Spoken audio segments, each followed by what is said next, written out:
Social মিডিয়ায় অপতথ্যের ছড়াছড়ি আর cyber bullying এখন উদ্বেগের কারণ। প্রতিনিয়ত উদ্দেশ্যপ্রণোদিত ভুল তথ্যে বিভ্রান্ত হচ্ছেন সাধারণ মানুষ, শিকার হচ্ছেন কুরুচিপূর্ণ আক্রমণের। অপতথ্য ও সাইবার ক্রাইম প্রতিরোধে সাইবার সুরক্ষা আইন থাকলেও খুব একটা সফলতা মেলেনি। আইনটির অপব্যবহার নিয়েও উদ্বেগ আছে সচেতন মহলে। সাইবার বুলিং বিশেষ করে এগুলো এই রাষ্ট্র সহ্য করবে না, সরকার সহ্য করবে না। এ অবস্থায় সাইবার বুলিং শক্ত হাতে দমন ও অপতথ্য ছড়িয়ে পড়া ঠেকাতে এবার প্যানেল গঠনের উদ্যোগ নিয়েছে সরকার। প্রধানমন্ত্রীর তথ্য সম্প্রচার বিষয়ক উপদেষ্টা ডাক্তার জাহিদুর রহমান জানান, প্যানেলে আইনজীবী ও বিশেষজ্ঞ থাকবেন। আইনজীবী প্যানেল যেটার কথা বলা হয়েছিল, এটা গঠন সম্পূর্ণ হয়েছে। এটা কতগুলো অ্যাডমিনিস্ট্রেটিভ প্রসেস ছিল, বিজ্ঞাপন দিতে হয়েছে, ইন্টারভিউ হয়েছে, নানা রকম ভেরিফিকেশন ছিল। সব শেষে এই প্যানেল তৈরির কাজ শেষ। জাস্ট ফর্মাল প্রজ্ঞাপনটা বাকি আছে। এটা খুব দ্রুত 2-1 দিনের মধ্যেই হয়ে যাবে। এই রাষ্ট্র, এই সরকার সিরিয়াস কগনিজেন্সে নিতে যাচ্ছে। আপনারা সতর্ক হয়ে যান।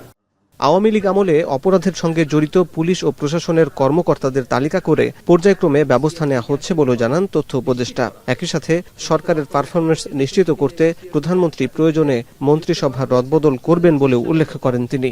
একটা দেশে দীর্ঘদিন যখন একটা এই ধরনের সরকারের অধীনে থাকে, তাদের প্রচুর লোকজন থেকে গেছে। আপনি খুব রাতারাতি এগুলো পরিবর্তন করে ফেলা কঠিন, কিন্তু আপনি যদি খুব গভীরভাবে দেখেন, দেখবেন ব্যবস্থা নেওয়া হয়েছে। কিছু পুলিশ কর্মকর্তা বা প্রশাসনের কিছু মানুষজনের বিরুদ্ধে ব্যবস্থা নেওয়া হচ্ছে।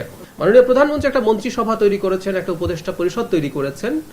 এটুকু ওনার সাথে কথা প্রসঙ্গে আমি যতটুকু বুঝি, ওনার যদি কখনো মনে হয় যে কেউ ভালো পারফর্ম করতে পারছেন না, তার জায়গায় দপ্তর পুনর্বন্টন অথবা নতুন কাউকে দেয়া, এগুলো যদি প্রয়োজন মনে করেন তিনি সেটা করবেন। তথ্য উপদেষ্টা কথা বলেন মাইলস্টোন বিমান দুর্ঘটনা নিয়েও। 1 বছরেও ঘোষিত ক্ষতিপূরণ দিতে না পারাকে সরকারের ব্যর্থতা হিসাবে স্বীকার করে তিনি জানান, দ্রুততম সময়ে যাচাই বাছাই শেষে ক্ষতিগ্রস্তদের সহায়তার ব্যবস্থা করা হবে। এই মর্মান্তিক ঘটনা, মানে টাকা দিয়ে কারো কোনো ক্ষতিপূরণ হয় না, আসলে সন্তানের মৃত্যু হয় না, কিন্তু তারপরও রাষ্ট্র তার সক্ষমতার মধ্য থেকে যতটুকু এই পরিবারের পাশে দাঁড়ানো যায় সেই চেষ্টা যেন করে, আমি মাননীয় প্রধানমন্ত্রীকে নিজেই বলবো। হাসিব বিল্লাহ, এখন, ঢাকা। এর মধ্যে প্রধান ব্যাপার হচ্ছে